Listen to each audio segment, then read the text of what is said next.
What is up, everybody? Welcome back. I am back. It feels like you've just seen me, but you've seen me other places. Probably not. Maybe outside your house, Burger King, McDonald's, but I'm back. And I bring a very, very special guest. He goes by the name of code name Fulcrum. Who could be Fulcrum? We know Ahsoka was Fulcrum. We know Anakin used Fulcrum. We knew Agent Callus used Fulcrum. But who is this Fulcrum? Ladies and gentlemen, my special guest on the Scevoli Tonight Show is none other than awesome creator, Star Wars creator, Nick Williams. Hello there. I got the claps for you, Nick. Don't worry. I'll clap for you. No one else do a big bow. Yeah. How are you? I'm doing well. Yeah. I can't complain. I mean, I guess I choose not to complain, but but I'm doing well. Yeah. Good. I just want to tell you, I'm so glad you're here on the show. I've been a fan of your content creating for a while. So when I had to little text you underneath your post to say, hey, Nick, I send you a DM, because some people don't see their DM. Some people, it's like, you have to accept it. You have to decline it, whatever. But I was like, I got to get Nick on the show because I'm such a big fan of his content and how he creates for Star Wars. And I think you do such a great job. So thank you. I appreciate that. I just want to tell you that. So on the Scevoli Tonight Show, Nick, we are going to ask you questions. So I hope you're ready. Star Wars questions, not your social security number, because I don't need that now. Maybe later on. 1138. That's my. That's your code. That's your. Social it starts with 1138, and then. Well, Nick, my first question to you is: how did you start this whole code name Fulcrum? I know Fulcrum is an Ahsoka thing. So what's your Star Wars journey? How did you become this mega content creator for Star Wars? Well, I'm of course I'm a lifetime Star Wars fan. A lot of us are. And it was really like in the pandemic when you download like TikTok because you're bored and you need more things. You've already been going through all the hobbies. Like I've been doing like the Kenner refurbishing of everything. I'm like, I need something. And then, I've got my other socials. I do dance for a job. And I was like, you know what? Let's make TikTok something else. And so I wanted to dive into my nerddoms. And of course, I love a lot of nerddoms, but Star Wars is my specialty. It's the thing I know most about. So I decided, hey, why not do Star Wars? And just like anything on social media, it's a slow build and a slow burn. You're figuring out how to like what your thing is going to be on social media. You find your flow, figure out what that's going to be, and then you're trying to talk content, and then really soon you realize what the Star Wars fandom is like online. And so for me, it's been nice because it's forced me to dive into so much more lore and reading all the books and really doing my homework as much as possible when posting something, because I don't want to spread misinformation. I also don't want to look a fool, because people are going to jump on you more than almost any other fandom. They will literally, if you spell a word wrong in Star Wars, they will attack you for spelling that word wrong, or like even saying, because we all know as Star Wars fans, these names are impossible to say sometimes. Like, we just don't know how to say it. Like, we don't even know how to spell it, So if I think I've mistaken, like when I do content and I name a planet or I say a name wrong in my video, people are like, well, that's not right. You have to say it like this. This is called the planet. And I'm like, can't you just leave me alone? Like, I try. Well, what's funny about pronunciations, and I've made like comic videos on this, but then you get the most like angry people in the comments. I know. Is that the one person who cared the least amount about pronunciations was George Lucas. Like he famously just did not care. Like 2 weekends ago, I was at Rebel Scum Con, and Ahmed Best was on a panel with some of the other prequel people, and he was asking like George, when they're underwater with Obi-Wan and Qui-Gon, and they're going through the core. And there's some stuff that Jar Jar says, and all three of them are wondering, like, what is this? And they asked George, like, what is this? He's like, I don't know. He wrote it, but he didn't know what he wrote. So like, you know, that with pronunciations, there's certain things that George really cared about, and that is not one of them. So it's always hilarious when people are really keen on a detail like Yeah. that doesn't mean anything. Like, is it Falcon or Falcon? Is it Leah or Leia? Like George Yeah. didn't care. Yeah. As long as you understand the story of what he's telling, I don't think he cares about anything else. If you understand what happened from the beginning, middle, and end, Yeah. just understand it. Like, you don't have to pronounce it, you know. But some people really, like I said, like you said too, like, it's incredible what people. And he'd rather people just understand the Force right now. That's kind of his thing right now. At this point, everybody has the Force. At this point, at this point, we even have the Force, Nick. I mean, yeah, technically, but that's something that goes way back with, like, George said that like decades ago. Yeah, correct. And so it's fun to explore that idea because, you know, as a kid growing up, you know, and wanting to be Luke Skywalker, as a kid, you know, and just that idea, like, you're trying to use the Force, and of course, like every supermarket you walk into, like, you're always. Yeah, you can't help it, but that's just, you want to. You're hoping that internally, even as an adult now, you could still use the Force, and I will never get rid of that childlike wonder. No, I even do that. Like, if I'm walking to if I walk into the grocery store, the doors, I go, okay, let's open, and it opens, and I'm like, yes, it worked. Right, let's do it again, and I do it. It's so fun. It really is. And then there's all the Obi-Wan memes of him like sliding the door, and then, you know, it's. Knocking other people over. Yeah. I will always try to use the Force as much as possible. And then you get angry, and then you try to use the Force choke at someone. You try, and it doesn't work. It doesn't, like, really work when you do it. But I'm like, I'm feeling it in my bones that it's working. So it is working. I can't actually Force choke you, but I can try. You know, I can try. You gotta, yeah. You just gotta, like, it's gotta be believable in that hand. You know. Yeah. Sometimes I just want to go like this, both like Bart Simpson and Homer Simpson in The Simpsons. He just goes after Bart like that. Sometimes I don't do that, but at Rebels Come Con that I mentioned 2 weekends ago, I did a panel. I hosted a panel, and it was 3 different Vaders and a Snoke. So they're the suit actors of obviously not Hayden Christensen, but we had the people that played Vader in Ahsoka, Obi-Wan, the special editions. And of course, like, you know, the suit actor for Snoke. But, like, it was interesting, like, how each of them had a different, like, hand. A slightly different hand. But they all looked menacing. So, how was Rebels Comic Con? Because I know a lot of people went. I was supposed to go, but I did not go. I really enjoyed it. It was first time event, but everybody there was just so nice. Like, both the people who attended, but also the guests. Like, they took the time to, like, talk to people, learn people's stories, get to know people. Like, it wasn't just like like the big cons where it's just in your face, everything's in your face. This had the more found family vibe, which is what they were going for. So I'm happy they're doing it again, and it's definitely a con that I would love to be back to go and just attend. And I hope people go to that, because I think more of that spirit needs to be in the Star Wars fandom. Correct. And I love what Bobby's doing over there, because I had Bobby on the show. He just talks so highly. I want to go next year. I'm planning to go to Texas, because all my exes live in Texas. Oh, I'm so sorry. I know. So I'm going there, and it's just gonna be a bad time. Just gonna try to stay away from Texas, but I gotta go to Rebel Scum Con. For Star Wars. It's for Star Wars. Just business. Yeah.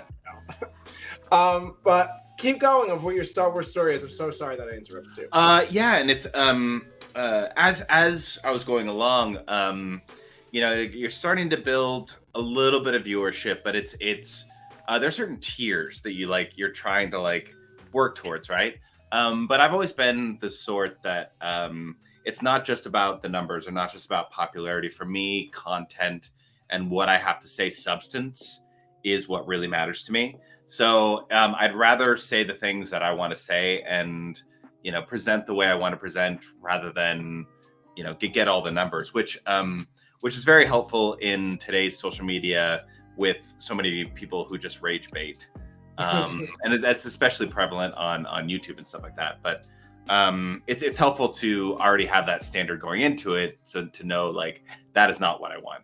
And I learned that a lot with my dance career, and kind of being a face in that, knowing how to speak so that you're also having that kind of social responsibility as well.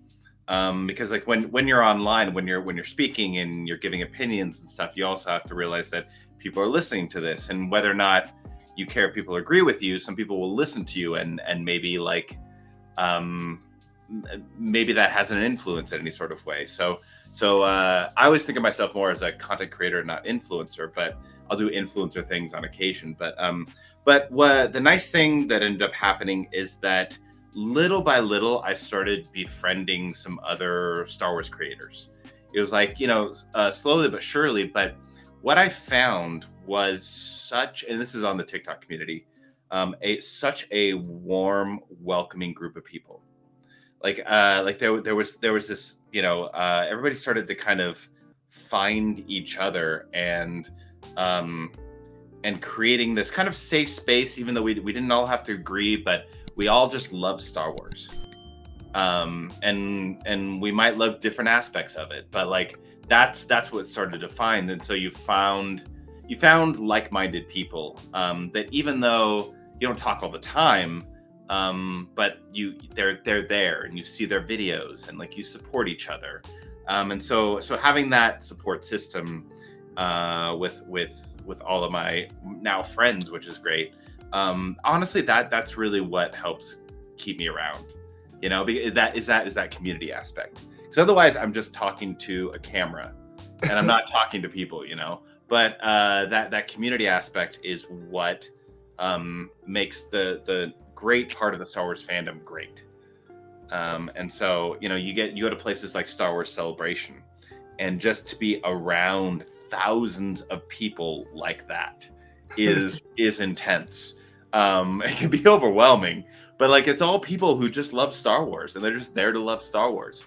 So as much hate as you see online, being at places like that, being in the real world, makes you remember that there are more of us, and there are people that just love Star Wars. And again, it's not about loving everything. It's just you want to embrace the love as opposed to embrace the hate, basically. Correct. Yeah.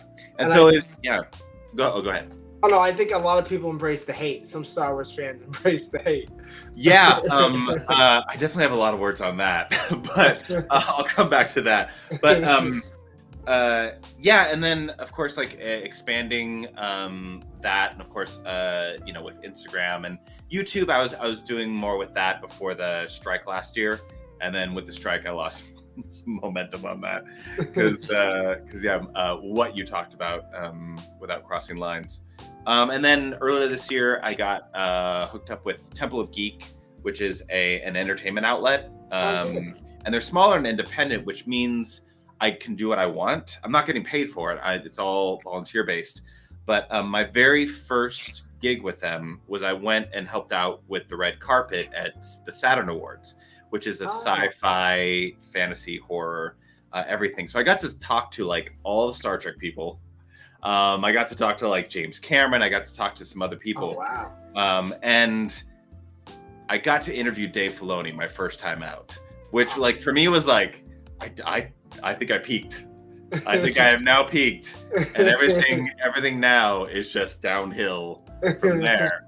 But yeah, getting to ask Dave a few questions was super awesome, and he was the nicest person. And at these like award shows and everything's kind of hectic, but like he took the time, and that was. He looks like a nice guy, Dave. Yeah, he really does. He does look like a nice guy. Yeah, so I was like, oh, okay, yeah, I love him. So for people that are out there that are trying to start, I usually ask this at the end of the show, but we're on that subject now. Yeah. For those people that are out there trying to start a YouTube or video content creator, what is that?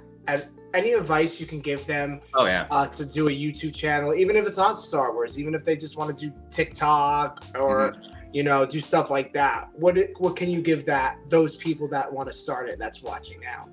No matter what you do, in the beginning, everything's going to be rough. Meaning, you're going to be learning a craft. Because it's one thing to know things. It's another thing to like talk to a camera or to make videos. So you're going to have to find what your flow is. Like for me on TikTok, for example, I can only say so many things in a row before like I start to trip up over my words. Correct. So I have to know like I can say this much and then I move on to the next sentence, you know? Like that is these are like if I'm talking to a person, I'm fine. If I'm talking to a camera and nobody else is in the room, that like my brain will like fritz at some point. So it's just stuff like that. Like know what your flow is, know what your format is. You could look at some other people for inspiration of things that you like, you know, because you need to kind of draw from somewhere. But really, it's finding your voice, knowing what you want to say or knowing what you want to present. And sometimes that takes a little time to do and to foster.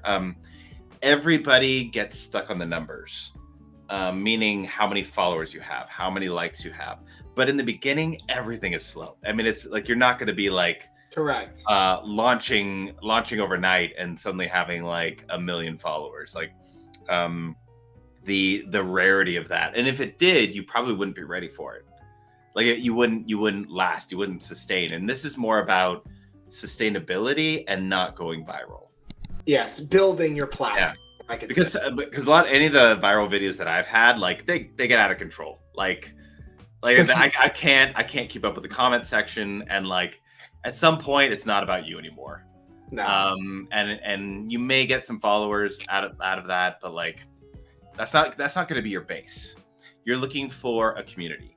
You're looking to build a community. You're looking for people who want to listen to you, who want to support you. You're looking for friends and other mutuals that you can either collaborate with or just communicate with on the back end of things for that support system. But that support system is key in sanity, because like something like Star Wars, I mean, you know, every once in a while your video will get on the wrong side of Star Wars, and and oh my goodness, yeah. Like when the Acolyte started, I definitely had like a few videos like get on the wrong side of things, and at some point I actually had to turn off on one of the videos comment section because it just got that bad. And I mean like horrible, bigotry type bad. Like it wasn't just like people being negative, but it was also just people just being terrible people. So yeah, and it's realizing that when things like that happen, it's not you. No, it's them. Yeah. and everybody's gonna act judgmental. Not everybody, but a lot of people are gonna act judgmental, and it's hard not to take things to heart. You see a comment and like you take it to heart, but then like you realize people don't care as much about the comments as the video itself. Like it's not that one comment is going to be here and gone again.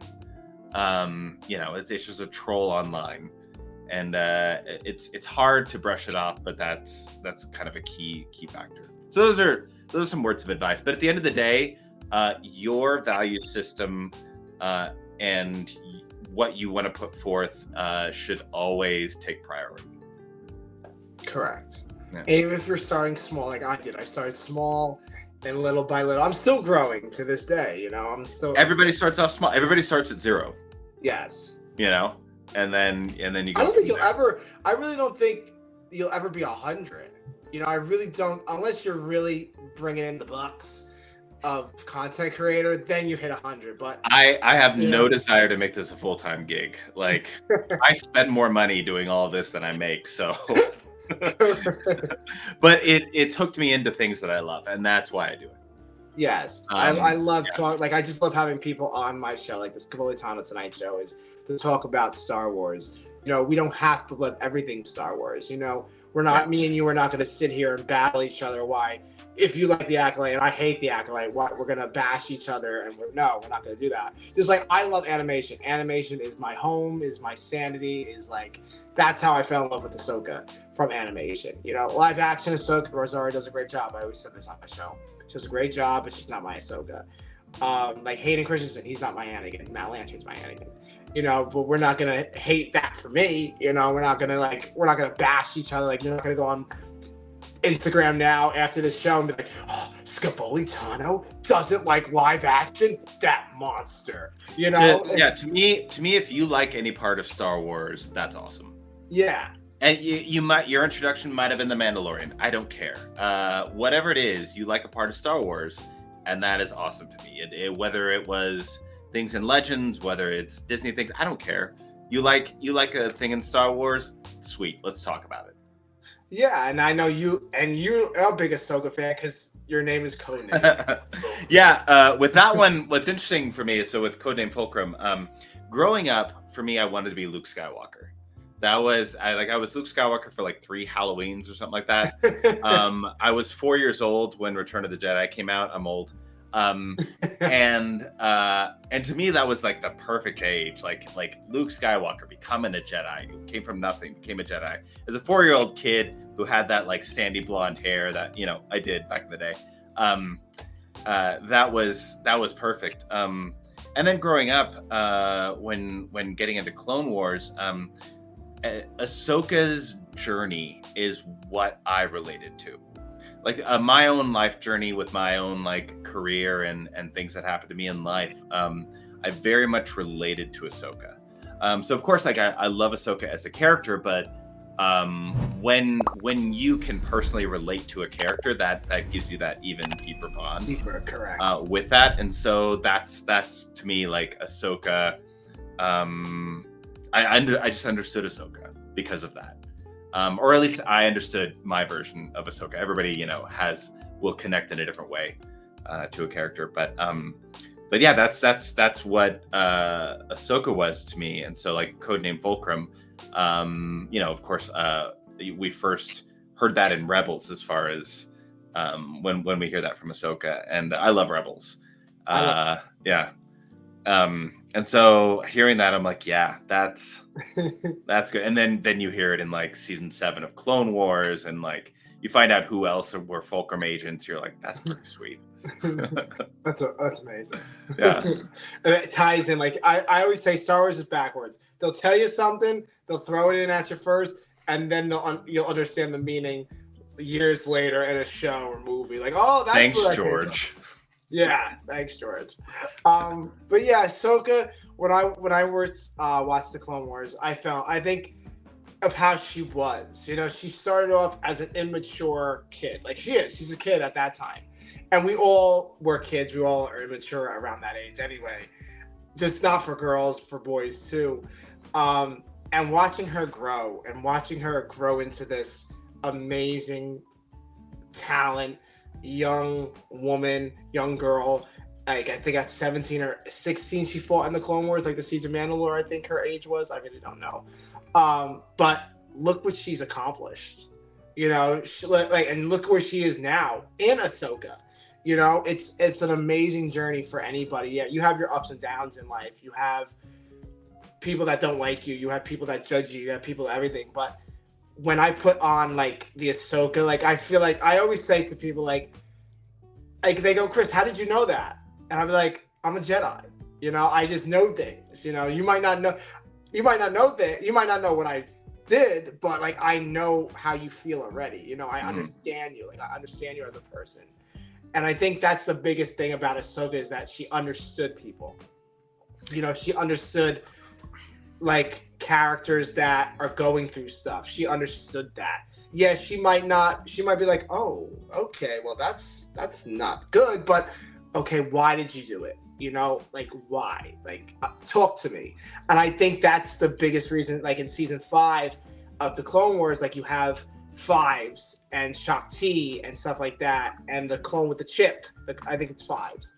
And in that moment, I feel like take Shakti out and Ahsoka was in the temple, I really think Ahsoka would have really helped that clone trooper. And I think it would have unraveled more stuff in the Clone Wars universe, but she wasn't there. I feel like she would have understood that clone.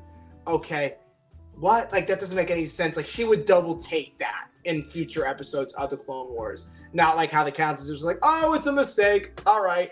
Next, so we have a battle to do on Geonosis, like they just brushed everything under the rug, the Jedi Council. So I think if Ahsoka was there in that moment, she would be like, okay, let's retrace your steps. You're protected by me. You're not out of my sight. Like she did in I forgot what season was. I think it was season 1. She helped Corky with Satine and stuff like that. She helped them, like, and she just shows up and kicks ass, you know? So I love Ahsoka. For me, it was a couple things with Ahsoka. Is that the first thing being is that she saw the cracks in the Jedi Order in that their mission should just be to help people. Correct. And then she saw them beholden to the Republic and like not the Jedi Order that she knew that they were supposed to be and should be. And that's where, like, you know, she started to question things. But to have the courage to go off on your own, to go on your own journey, because whether you don't agree with what's going on or you have just another path to take, and you realize that is so scary to do, and she was brave enough to do that, and in doing so ended up helping so many people. Because I don't really think like her being able to stay in the Jedi Order. The Jedi Order was already, 10,000 people are already gone, but she still went on that journey of helping people, and to this day now still continues to help people. So like to me, she always had the true heart of a Jedi. Yes, I think she's what the Jedi should have been. Yeah. She looked out for the people. Like, I live by the quote, like, in my life, when you find people that need your help, you help them no matter what. And I live by that quote every day of my life. I might not have like the powers or maybe the money or anything like that, but if I can help you, like, wisdom wise, or help you, okay, let's pick you up, like, I don't want you to feel down, stuff like that, I'm there for you no matter what. And I think that's what the most important lesson Ahsoka has taught me. She's like, it's not about what you did in your past. You can overcome that. And I feel like people get stuck on or remembered of their past. And it's like, no, like, move on from that. It's a new day, a new beginning, just like she says too. Every day I wake up, it's a new day, a new beginning, And yeah, Ahsoka means a lot to me. She does. And I'm excited for season 2 for a couple of reasons. First off, the Mortis. Yes, I heard the that. Mortis gods, the statues at the end. I mean, they might bring in the mother, but those are just rumors until I see more. But one of the things with Ahsoka's journey is that the last time we see Ahsoka in Rebels, the last time she not only in one day, she battles several Inquisitors, she battles Maul, she battles Darth Vader, who she finds out is Anakin, and they're about to have like a duel to the death when she can't save him. And before the killing blow, she gets pulled into World Between Worlds, fights Palpatine, fights Darth Sidious at the time, and then gets pulled back into the timeline that she's from. That was in one day. I believe Ahsoka had trauma from that, because that's a lot going on. So like some of the stuff we see her dealing with in the first season of Ahsoka, even though they did more for me in that show, they did more telling and not showing. They did a lot of that for me, instead of like just showing us a lot of these elements. We see that transition in her, and like by the end of the season, we see the Ahsoka that we love more. Correct. Like there's more of that, like, those little like fun remarks, or like that like sly little like smile that she gets. that we see more of that. So I'm excited for season 2, because now we've gotten back to that. Yeah, and I hope we see. I don't know what they're gonna do with like Balin, because of recast. Yeah, I don't know if they'll recast. They'll probably recast him, but it won't be the same. Ray Stevenson brought a good. So good. And I want to know what he's really up to with the Mortis gods. What's coming for the gods. I know they're rumored. It was just announced. It's rumored that. All rumors. Yeah, all rumors. And they say Hayden Christensen's coming back. Probably we see that. They did say though. That's not a rumor. They did say that. Yeah. Hayden and Rosario were doing a press tour. And Dave came in on some of those too, but like, yeah, the two of them did a press tour, so that during that's when those kinds of things came out, I think. Oh, okay. So he'll be in season 2, and it's pivotal, I think, for Ahsoka's story. With Anakin, because Anakin is such a big piece in Ahsoka's life. And It'll be nice to see him not like trying to destroy her in the world between worlds, but actually talking to her like Snips and Sky Guy. And I want to ask you this, because I wonder who asked me this. Oh, one of my guests, Roy Ross, who played a Mandalorian, has been in the Book of Boba, stunt doubles and stuff like that. I think I met him. Was he at Rebel Scum Con? Yes, Roy then Ross. Yes. Then I met him. Yeah. Yes, he's such a sweet guy. So I did a show maybe a couple days ago, and before I wrapped up everything, he asked the question. I'm gonna word it my way because I don't remember how he worded it. But do you think when Ahsoka fell, do you think she fell into the world between worlds, or how did that come about? Because when she fights Balin and she loses, she falls off the cliff. But is she just dreaming of the world between worlds? Is that just a dream, or or she actually fell into the world between worlds? Because in reality, last time we saw the world between worlds, she was pulled into it. We don't know how to get into the world between worlds. Only with the rocks and stuff like that we see in Rebels. So, what do you think? So obviously that like Dave always leaves things open for like a little bit of mystery. Like he does, every time he brings in like, well, with George with the Mortis gods, they specifically don't explain certain things. With Bendu, he'll say some things but not explain everything. When it comes to the mystical Force side of things, he'll only go so far in explaining. But for me, when it comes to that, I don't necessarily have one theory that I like best, but because the Force works in different ways, it could either be her consciousness got pulled into that, like it is because the world between worlds is outside of space and time type of thing. It's its own type of vergence in the Force, or like the source of some of that, but. So it could be her conscious in there. It could be when a lot of times when when people are dying in Star Wars, like how Luke saw Obi-Wan in Empire Strikes Back, because he hadn't seen a Force ghost yet. Like he was dying. He was getting close to that. But nearer to that, you're also getting nearer to essentially the cosmic Force. Correct. Like your forces, go in that direction possibly. So it could be very much that, where like she was in the water, and that's why like Anakin at the end was like, fight your way out. There might just be hope time to live. Yeah, and that's the water starts to come up, and then Ahsoka, is alive again. I guess you could say. So it could be as simple as that, where the Force just decided to do that, because the Force can decide things. The Force can like do certain things to like and that's why Anakin was around. Like that's how Anakin was born. The Force was like, you know what? We need some ultimate balance here. But even with they're not gonna like how that comes about though. And even with Osha and Nate. Like they were made as one. They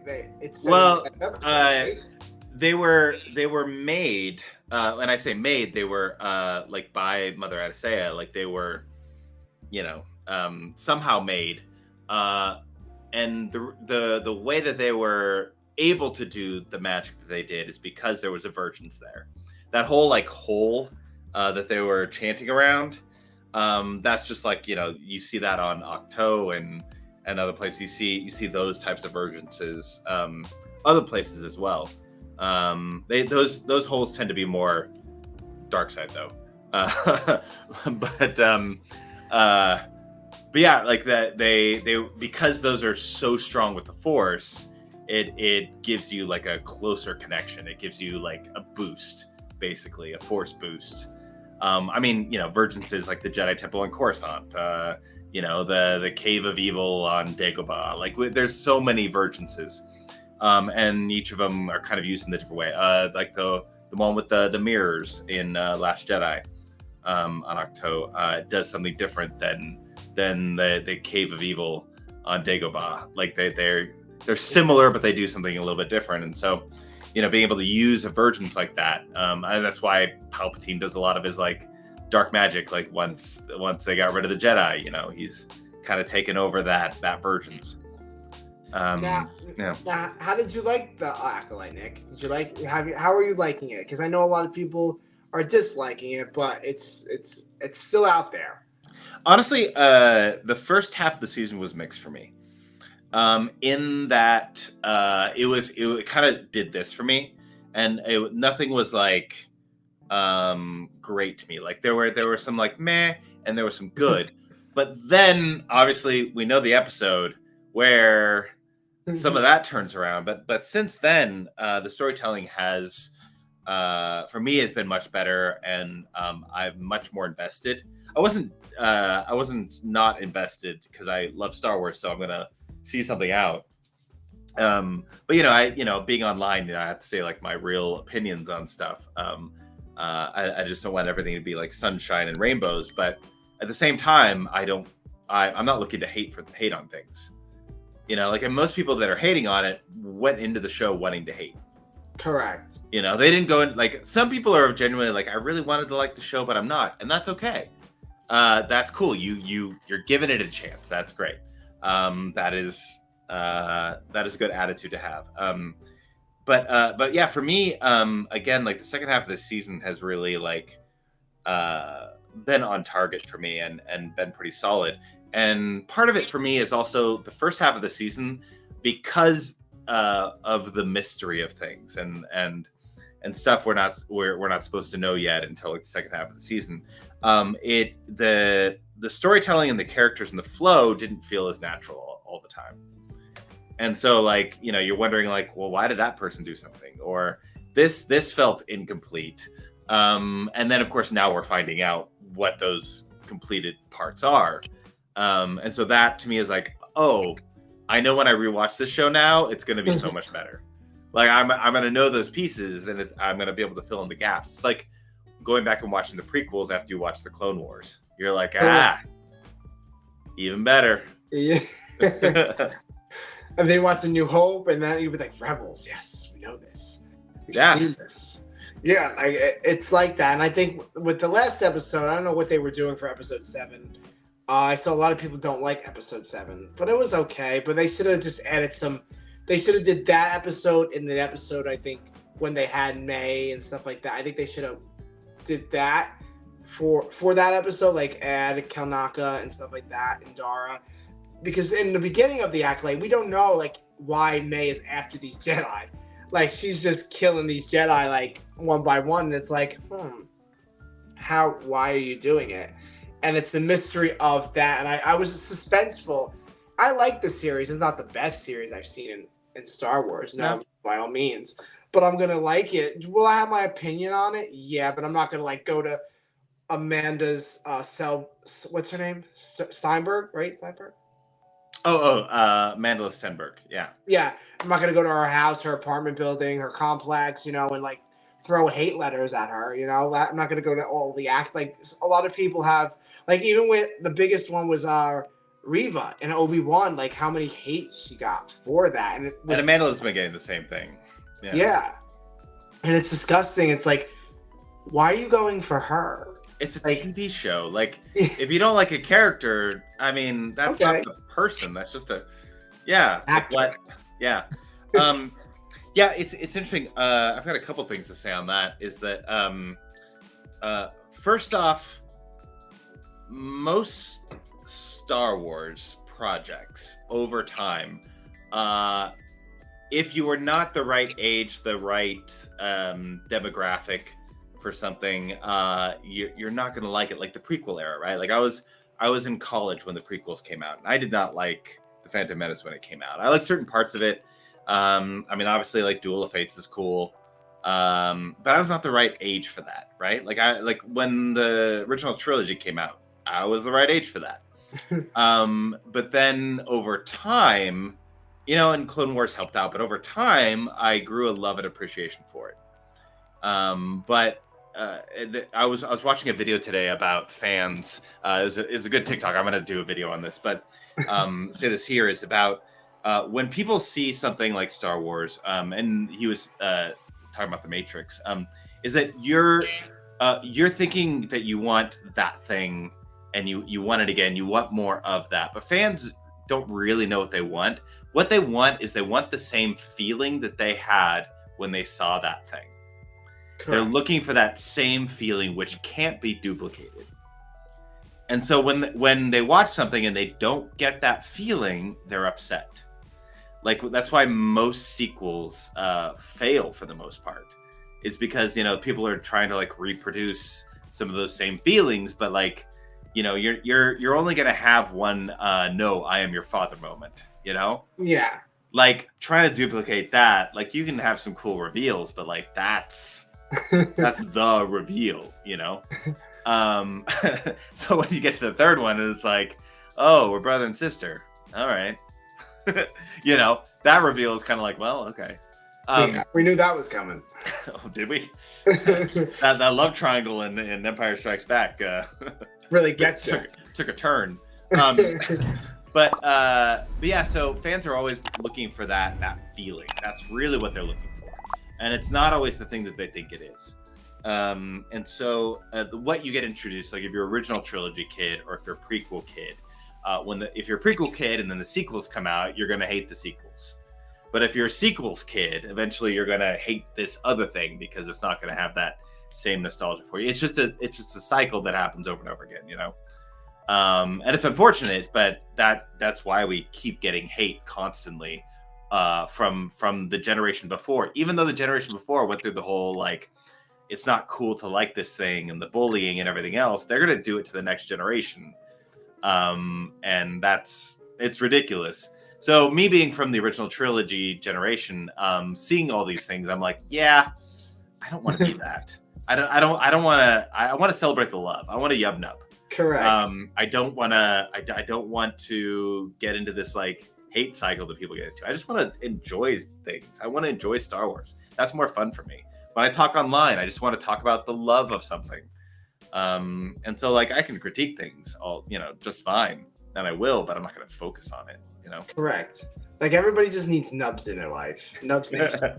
Oh my god, that is such a good show. It really is. I'm very happy that they're doing a season 2. I know. I know it's for little kids, but it's still good. Like Nubs is like my secret animal that I hide under my bed. Like he's the bomb. If you want to know what Jedi are supposed to be, that's the show. Yeah, it's a really good show. I'm glad, and the animation just keeps getting better and better. Let me just say that. And if you're a High Republic fan, there's a lot of good stuff in there for you. Yes, there's a lot of High Republic stuff, and I haven't even I know some stuff, but not all of it. And it's like, oh, there's so much. Can we stop? Can we just get on to I know they all die. They're coming to their death. I know that because they're not in towards Qui-Gon, Obi-Wan, Plo Koon, and stuff like that. Well, I mean, yeah. Oh, in the Acolyte, you mean? Yeah. Okay. Well, I have a feeling. I have a feeling this last episode is gonna get dark. I mean, there's gonna be a confrontation in some way, but I don't know how they're gonna wrap that show up in one episode. Yeah, because how they left it was like, all right, she puts on the mask, sounds like Darth Vader. And I'm like, all right, so is she going to go to the dark side? Are they going to switch? Is Osha going to go dark and May is going to turn good and then they fight? So with the knowledge from this last episode is that, spoilers, by the way, for this week, what I'm about to say, is that they are two halves of one soul. And so when one is going dark, the other is going light. Okay. And now, that's, at least this is my interpretation. Because that's what it's been, right? Like Osha was overly like, yeah, the Jedi are great. And May was like, no, screw them. We're going to kill them. But with the switch of this, I don't think May is going to like the Jedi ever. That does not seem like a path that she will go on. Not after what she witnessed. But Osha being able to tap in to the Force again with the dark side, because it's the easier path. She's just so easily influenced. Like that, her character throughout that whole thing is just so easily influenced. That she'll be easily seduced to the dark side. I'm not saying that's going to stick, but that's just kind of what her character is set up for. Yes, and then there's a season 2, so we'll find out what happens. Is that official? I think it is, yeah, because she keeps saying it, Leslie. Okay. So there's. Well, we'll see. I'm always hoping for more Star Wars content, but this fandom is a piece of work. Yeah, and to Disney, it's all about the money, right? Like, did it make money? That's their choice. Yeah, that's their. You know what? But you know what? I have a problem with, and I don't know if you can agree with me. But when they release a live action show, they have all these Funko Pops, T-shirts. Oh my God, fedoras, like hats, like necklaces. But for animation, they have nothing. Like for the Bad Batch season 3, no Funko Pops, no merch really. Like no, like I think they came out with maybe a Black Series toy. But they had nothing for the Bad Batch.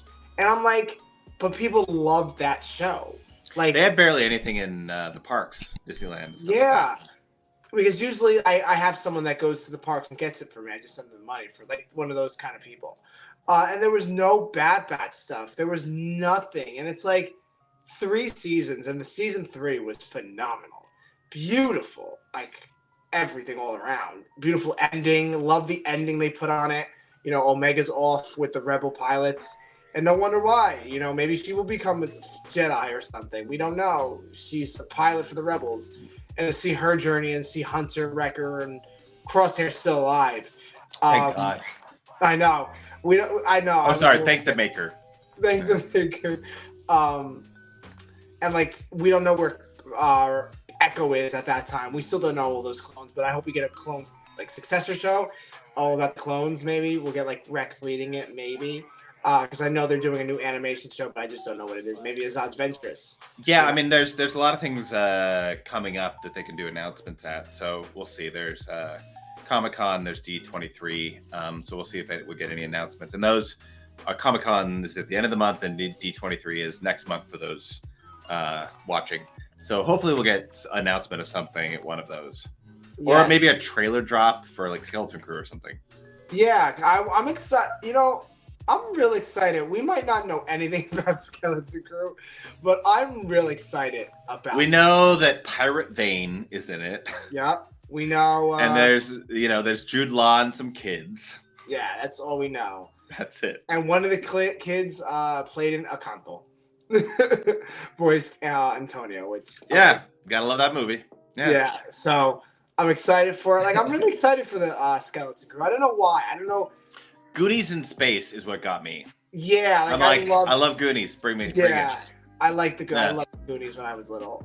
So I was like, I'm in on this show. And then we have like Star Wars Outlaws coming out, which I'm excited for to see that game. D. Bradley Baker's voicing the droid. I think it is. Love D. Bradley Baker. I love that man. That man is like, I just want to hug him and never let go. I might get called security on. You would, yeah. I would, but I could try, And Nick just sees me get carried out. Nick, Chris, I told you so. Nick, don't talk to me right now. Just text me later. We'll get over it, Somebody's getting drug off yelling, "Good soldiers follow orders." I don't understand. Hey, I followed my orders. I did this. But yeah, so there's a lot of Star Wars excitement coming out. And I'm so excited for it because I love the games. Like even with Cal Kestis, I love Cal Kestis. Those games. Oh yeah, and I can't wait for the 3rd one. Yes, and I hope they make more of those kind of games. Oh no, they're making a third. They're making a 3rd Jedi one. Yes. Yeah. I want a game. I don't know if they maybe came out with it a long time ago, but I want like a game that you're in the Jedi, right? You're a Padawan. You go through, maybe you start at Attack of the Clones, you get raised in the Clone Wars, and then you go to Revenge of the Sith, and you make your own story. So you choose your own path as a Jedi. And then you fight Order 66. Like, you have to survive Order 66. to get out of the temple or wherever you are. Oh man, another Order 66. Yeah, like I like to me, like I'm fascinated on that because it's so not. I don't want to say clever because it's not even clever because the Jedi knew it was something was coming, like with all these ifs and ands, like the chips and everything. They knew. They just had to. They just didn't know why the chips were on their head. Well, I mean, the Jedi, you know, the whole thing with the prequels of the Jedi were corrupted by the dark side. Correct. And so they just had lost the script a while back.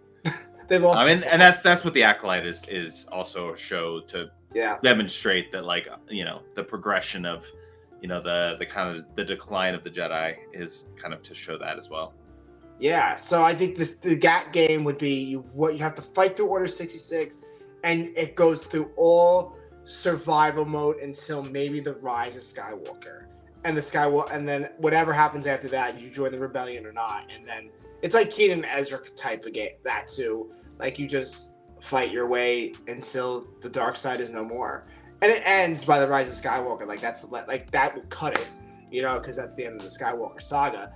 But I think they should come out a game like that. That would be a cool game. And you just like it takes hours to finish because I know people finish a game in like 10 hours and they stay up. Oh, not me. I love Star Wars games, but I'm terrible at them. No, me too. Like I think I filmed my Jedi Survivor ones. Oh my god, I was stuck on a level for 1 hour. Didn't not know how to get out. I was like, these people watching this gameplay must think I'm a very terrible gamer. And I am. I am too. And I am. So I was like, you know, next time, let's see what happens. Like I'm there for the lightsabers and the story. Yeah. I'm just here for the story. I might not finish the game on time that you want, but I'm going to try my best. At Rebels Come Con, I got to talk to Weil for Tina, who plays Marin. Her and her husband, the nicest people in the entire world. Like if I my other friend who went with me, another Temple of Geek person, I was like, because I got there before she did, a day before, and I was like, you're gonna love Tina. Tina is gonna be your favorite person. And I was right. Like, just like that person just deserves success because they're super nice human, and I appreciate super nice humans. Yeah, she looks like she's a nice woman. Yeah, and is excited for Marin's story in the third one. Oh, did she give you any things on that or no? Well, it's more what she was like, the idea of like what she's. I don't know if she knows the story of that yet. I'm not sure how far they are on it, but there's some of the things. If you've played Survivor, if not, you can like la for like a minute. But like the fact now that she's more in a kind of guardianship role with the kid at the end of the story, and seeing where that with like her relationship with Cal, and Cal's been dealing with stuff. But yeah, she's interested in exploring other elements of that, and also like Marin's magic as well. Always more. Delving more into that because we really got a lot of good stuff with that in the last game. Yeah, I can't wait. I'm excited for it. Yeah. One more question before we go, Nick. Sounds good. I know we didn't do any questions because like I said, we're just nerds chatting. We're just nerds, at this point. But I just want to ask you a question. Your top 3 favorite Star Wars characters and why? Okay. Well, the first one is Luke Skywalker for me because I grew up. Original trilogy, I wanted to be Luke Skywalker. That to me is like, your first love. To me, that was like my first Jedi. You know, like that, not wanting to be same thing. First love, first Jedi. It's is probably that for me. I would also say, because of my, I would say, my Jedi spirit person being Ahsoka. Ahsoka's probably definitely on that list. Oh my goodness, a third one. I'll probably have to say Leia. Oh. I mean, Leia to me is like the heart of the rebellion, the heart of Star Wars, the what brought everybody into the rebellion from the original trilogy.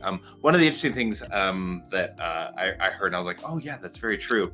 Heard this in at another con a couple of months back, and it was the cast of Rebels that was talking, but they were talking. Somebody was talking about Leia, in that like in a lot of the female characters in all the movies, you never get character development with them because they're already developed. Like when you get Leia's already gone through all the process. She's already decided that she's a part of this rebellion and going to do everything she wants. She's the linchpin for everybody else. You know, like she's kind of the guiding light. And to me, like, you know, you see all the like the shirts with like Rebel and Leia on there, and you see that that person like Leia, and even in the sequel trilogy and everything else, like Leia has always been that guiding light, and so strong, and so giving, because she's always trying to fight for others. Yeah, so that I think that's going to be third on my list. Yeah, Leia. I had the voice of Princess Leia from Rebels, and Julie. Yeah, I love her so much. And voice. I didn't realize this until voicing Star Tours. Yes, I didn't know that either. It's just I was like, oh my goodness! All these years, I had no idea. She plays one hell of a Princess Leia. So good. And I can't wait to meet her one day. I did a show with her. It was the best. I got to meet her at Rebel Scum Con next year for you. Next year, Rebel Scum Con. Hopefully all these people will be back. I know. Hopefully they add new ones and the same ones, because it's really awesome just to see. Even if you're really not, I could say, a fan of every actor that goes over there. Like you're not a fan, or you haven't seen their work, or you really didn't pay attention of who plays like the Jawas or stuff like that, you know, the stunt doubles and stuff like that. Just go there and have fun, you know. I had like a 15-minute interview, but like it went longer, of like Dak from Empire Strikes Back, who also like doubled as Boba Fett in a lot of things. Like I just like a 15-minute interview, just like chatting, like, because I'm like, Empire Strikes Back is like, for me, is one of the best Star Wars projects for me, and I'm like, I'm talking to Dak and Boba Fett for a long time. Like we're just chatting away. That's great. Amazing. I'm so glad. Yeah. I should have went, but I just couldn't go. I mean, yeah, it's gonna be there again. So I know there's always a chance. Nick, we get to take selfies together. We'll take everyone at every angle. You know, of course, I'll awkwardly do this, even though I never do that at some point. You know, but maybe we can do some dances for everybody. Yeah, Nick, show them how to throw down on the dance floor, Nick. I mean, that I can do. Actually, I did. Me and my friend, because I revealed to Amy Allen and Michonne Bourrier, who is Ayla Secura and Aura Singh. They found out that I was a swing dancer, and so we were all at the hotel bar. So a lot of us were hanging out there, and like we ended up like dancing for them and demonstrating for them. So I showed off in front of a Jedi and a bounty hunter, and I think there was a Darth Vader there too, and thankfully I lived. That is awesome, but it really was like a family at that con. Yeah, it really was. No joke. Yeah, amazing. And you guys all stayed at the same hotel? Yeah, it was. I mean, there were some other people that had to stay at a alternate hotel as well, but most everybody was at the same hotel that were not local. Oh, okay, cool. Yeah. Cool. I mean, I don't know what it's going to be like next year. That's to be revealed later on, but yeah. I can't wait. I can't wait to see the guests and everything. I'm excited. And I will be there next year in Texas with codename Fulcrum Nick. You're welcome, Nick. But Nick, thank you so much. My pleasure. Thank you for having me on. For coming on the show. You're welcome anytime on the Scevoli Tano show. But before we go, where can everybody find you on the social media? So you can see the codename Fulcrum there. That's my TikTok. If you do Nick _codename _Fulcrum, that's my Instagram. And then this is also YouTube. Codename Fulcrum. It's the underscore crew. Yeah. You should just put that the underscore crew. That's what like Element calls it. Yeah. But I will put all the links in the bio so you guys can go support Nick and follow him and just geek out with Nick because Nick's a great guy. Let's all geek out together because I love Star Wars and I want to know what all of you love about Star Wars. Yeah, you don't have to love everything. You can love no, but we're gonna celebrate the love. Celebrate. Yeah. It's all about the love. Yub nub. We're gonna start like a Star Wars love train, Nick, me and you. That I could. Okay, yeah.